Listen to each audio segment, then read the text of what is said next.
Bonjour et bienvenue dans la météo du Bitcoin, j'espère que vous allez bien, tandis que ça commence un petit peu à souffrir, un petit peu.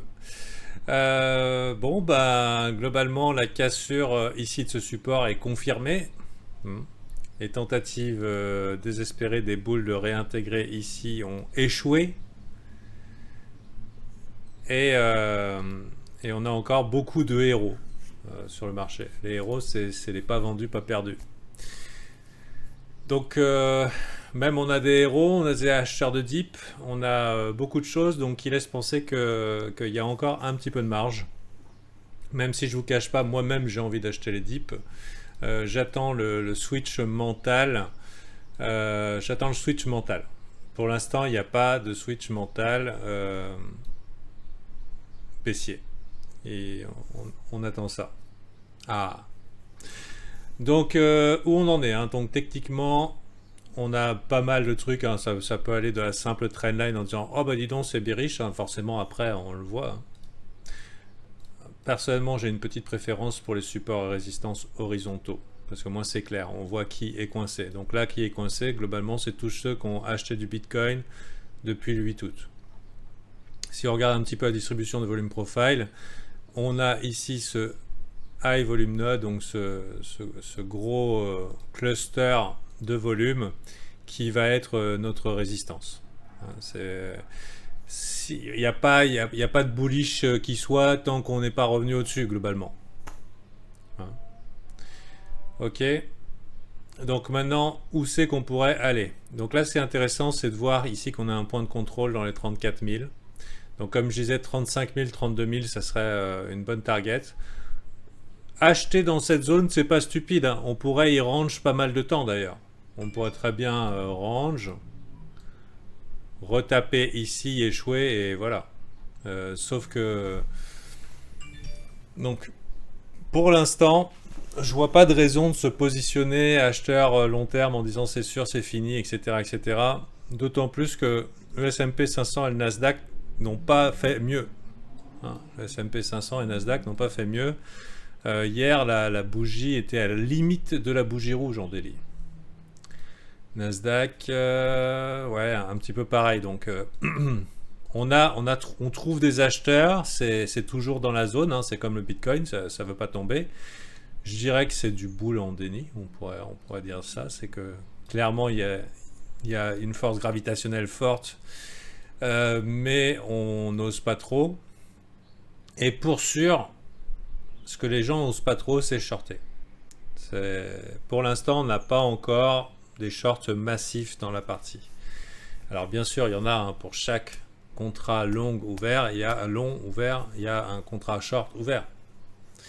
Mais de manière agressive, je veux dire, de manière oh là là, je suis riche, quoi, vous n'avez pas shorté le top comme moi. Enfin bon, bien sûr, ils n'ont pas shorté le top, hein, ils ont couru après, mais on attend un petit peu ce switch où le bear market sera évident.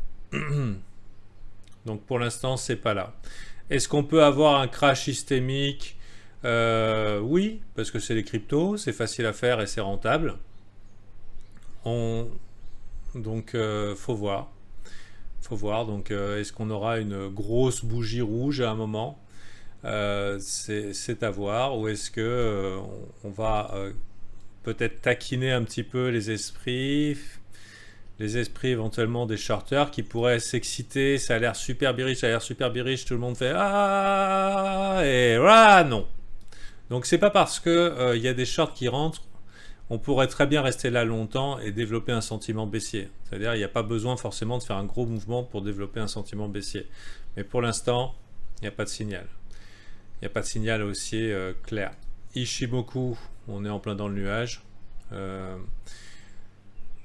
On est quand même proche du bas. Hein, je vous dirais une installation ici, ça serait pas joli d'un point de vue de la tendance. C'est clair. C'est clair que c'est pas joli du tout. Et le nuage, le Kumo pas loin de switcher. Possible installation ici, là-dessous. Bon, l'avantage c'est qu'on a un gros volume profile ici qui peut faire office de support. Voilà, c'est l'avantage qu'on a. On a aussi des signes d'accumulation. mais ceux qui accumulent dans cette zone ont peut-être des horizons de temps qui sont très différents des vôtres. Et non seulement ils ont l'horizon de temps très différent des vôtres, mais en plus de ça, c'est qu'ils ont peut-être juste besoin de volume, pas forcément d'une direction avantageuse. C'est ça. Donc pour l'instant, moi j'irai pas short là, j'attends que les gens short en fait. J'attends une forme d'enthousiasme du mauvais côté du trade. Au niveau des zones, allez, on va prendre sans indicateur. Les zones qui pourraient être intéressantes à acheter, ça pourrait être sous là. Pourquoi? Parce que c'est un stop évident. On pourrait dire, mais non, on n'ira pas. Du coup, la tendance est confirmée, tout va bien, etc., etc. Et c'est aussi une possibilité, c'est de dire, voilà, c'est le lot qui nous protège. Mais en si bon chemin, pourquoi s'arrêter là? En si bon chemin, on pourrait très bien aller défoncer ces lots-là, faire un gros coup au moral à une grande partie de gens pour finalement se retrouver dans notre range précédent et nous faire, pourquoi pas, un weekly W si jamais la direction devait être haussière. Je vous cache pas que la direction peut être baissière de manière confirmée. D'ailleurs, c'est pas la première fois que je suis en mode dépression. Moi, je suis en mode dépression dès que je me mets en weekly. Dès que je me mets en weekly, j'ai la dépression qui me prend. Ça, c'est pas bullish. Je suis désolé de vous le dire, c'est pas bullish. Et je dirais même que quand je regardais le graphique hier, alors j'essaye de raison garder, c'est pas après un drop de 50% ou combien. Pas après un gros drop qu'il faut être super baissier, quand c'est fait, c'est plus à faire. Mais je vois un truc comme ça.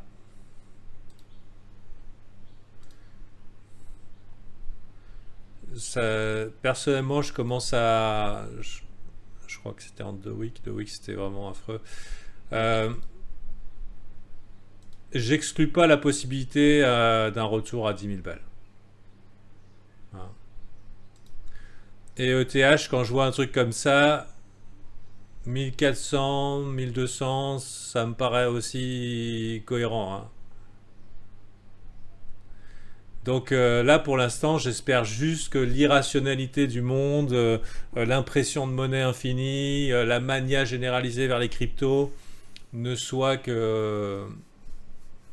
qu'à 2/3 du chemin et qu'on soit reparti pour une jambe haussière. Mais quand on voit des graphiques comme ça, on peut espérer super cycle, disons. Mais quand je vois des graphiques comme ça, j'ai envie de m'attacher sur un poteau et de me dire surtout, il faut que j'achète rien avant un massacre général et total et absolu, l'oblitération du marché des cryptos. Voilà.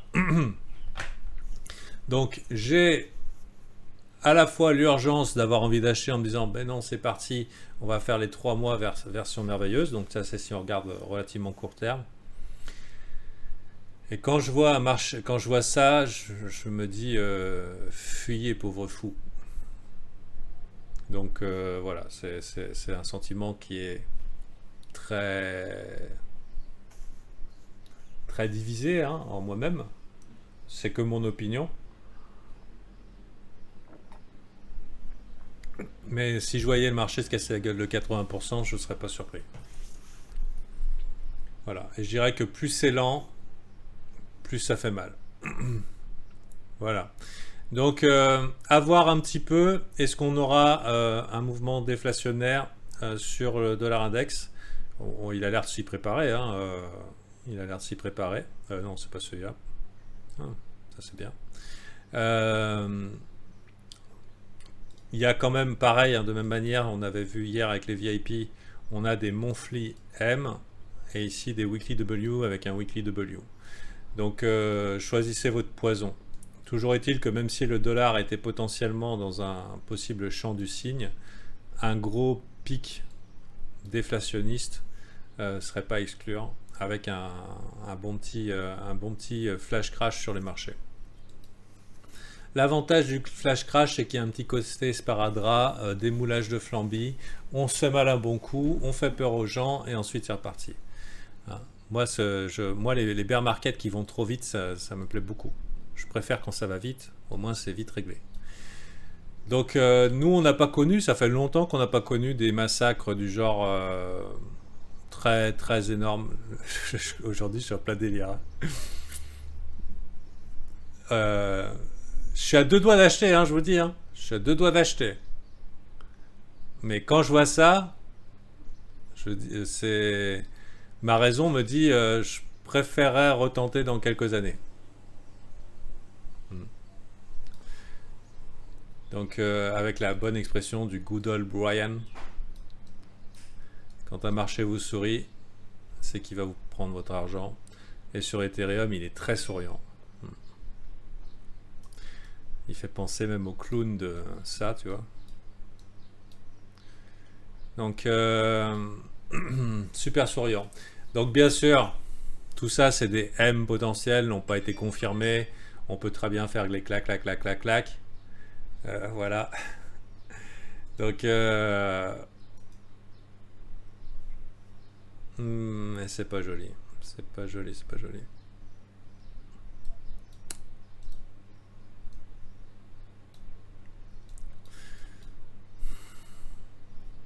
Bon, heureusement qu'il y a les petites unités de temps pour nous faire espérer, hein.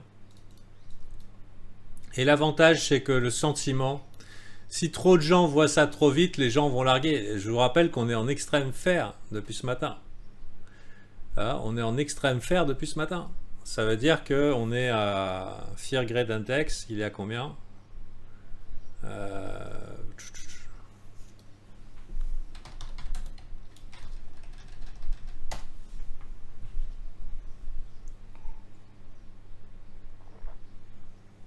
21. C'est bien. On est à 42 000.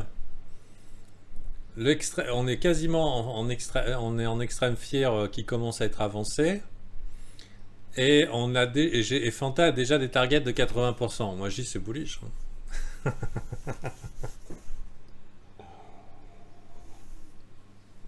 Bon, à suivre. Sachez que je sais m'adapter aux situations et que je changerai d'avis quand il faudra. Donc voilà. Attention cependant. Parce que le problème, vous voyez ce truc-là, ça me fait un peu... Si on regarde en weekly, donc hier j'étais vraiment en train de regarder, chercher un petit peu des fractales et tout. Bon, en weekly, ça... Si on est optimiste, on peut penser ça, après tout, hein. Le bull run est intact. Mais on peut penser ça. D'ailleurs, d'un point de vue de la tension économique, ça serait pas impossible qu'on ait une semaine un peu rouge et ensuite une semaine gros dégueulis, hein, c'est pas du tout impossible. Donc ce petit côté trois chandelles qui initient, pourquoi pas. Donc ça, potentiel haussier, mais dans ce cas-là, on a une structure en W. Donc là, il va falloir attendre quelques semaines éventuellement pour nous faire un petit weekly W. Qu'est-ce qu'on a? On peut penser à un truc comme ça, mais particulièrement, je pensais à quelque chose comme ça. Un petit peu faiblesse arrondie, tout le monde est bullish, pam, on espère encore, et voilà, un petit peu la chose que j'avais en tête comme possible truc baissier. On peut avoir quelque chose comme ça aussi. En tout cas, c'est pas beau. C'est pas beau.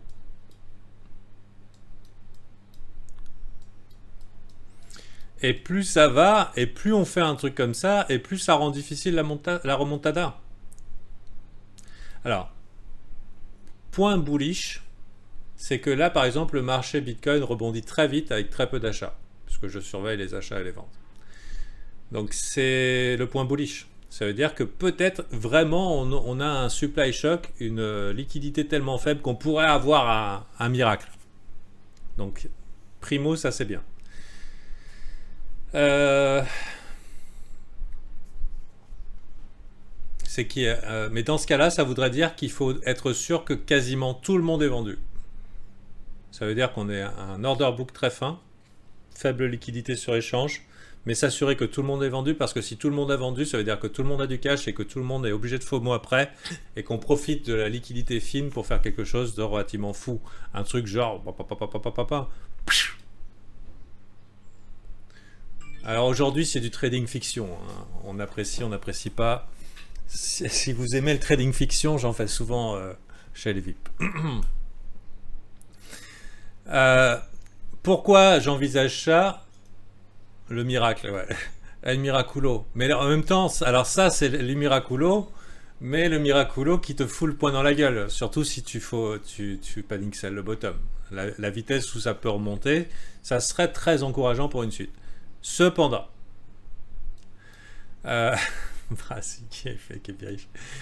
problème, c'est qu'on a ici cette putain de chapeau weekly de la mort qui tue. Hein, donc méga résistance. Et Vlatipa qu'on vient d'en ajouter un deuxième. Donc si tu veux, plus ça va et plus le top est marqué en fait. Donc ce que j'aurais voulu moi, c'est que rapidement on élimine cette résistance. Si on pouvait éliminer cette résistance rapidement, bougie magique Othello. Et Othello, j'ai expliqué hier, hein, c'est quand on met une pièce, tout se retourne et puis d'un coup c'est tout bullish. On récupère ici YOLO, 52 000 YOLO. C'est pas grave, t'as vendu à 42 000, c'est pas grave, le machin va s'envoler. Hein? Mais pour l'instant, là, on a un méga chapeau de la mort qui tue et je serais n'importe quel investisseur long terme en weekly, je partirais en courant. Après, la réalité n'est pas la même selon les altes qu'on regarde. Hein. ETH, c'est affreux. Personnellement, je trouve ça affreux. Mais il y a un petit scénario bullish. Bon, je vais en parler au VIP puisque c'est la météo du Bitcoin Coin. Bon, je me suis un petit peu étendu, les gens. On attend la peur extrême, on attend la potentielle capitulation, le switch mental qui peut arriver beaucoup plus vite qu'on pense. Il n'y a pas besoin d'aller très bas. On aimerait voir sauter le chapeau des 52 000. Une fois que c'est ça a sauté, c'est bon. Mais pour l'heure, ne soyez pas trop complaisants. C'est tentant d'acheter le dip un petit peu rapidement, mais comme dit Captain Lama, faut pas qu'il y ait un dip et les deux dip. Voilà. Le dip après le dip après le dip après le dip. Et quand les gens te disent achète le dip, ben en fait tu es déjà all-in depuis 50% dessus. Oh, intéressant, et puis masculin. Donc les gens ont peur. Les gens ont peur. On est peut-être pas loin d'un bottom. Tout ça, personnellement, je day trade. Donc ça veut dire que je prends des décisions à la journée. D'ailleurs, la météo de demain ne sera pas comme celle d'aujourd'hui. Donc on verra demain. Aujourd'hui, il y a le FOMC. Hein, FOMC, donc qui va un petit peu donner la direction ici. On voit que le S&P 500 commence à vouloir retrouver acheteur. Faut voir. Mais attention, c'est pas parce qu'on a une bougie verte. Disons bougie verte. Ouais, c'est bon, on est sauvé. Si c'est pour refaire ça pas longtemps après, c'est pas impossible non plus. Hein. Vous savez, les dips, enfin les marchés sont pas unidirectionnels. Ouais, c'est bon, on est sauvé. Hein. C'est bon, on est sauvé. Donc, d'accord. Donc attention, c'est pas parce qu'on a un rachat que c'est bon. Ma petite indication de Bollinger, on est bien dedans, on a bien break. En général, c'est une continuation baissière. Le pire qui puisse arriver, c'est que ça glisse le long de la Bollinger comme ça, clac, clac, clac, clac, clac, clac. Et que ce truc-là, il fasse pas. C'est le pire qui puisse arriver. Genre là. Donc, gaffe à vos culs, les gens. Ça peut durer longtemps. Ok? Allez, bonne journée.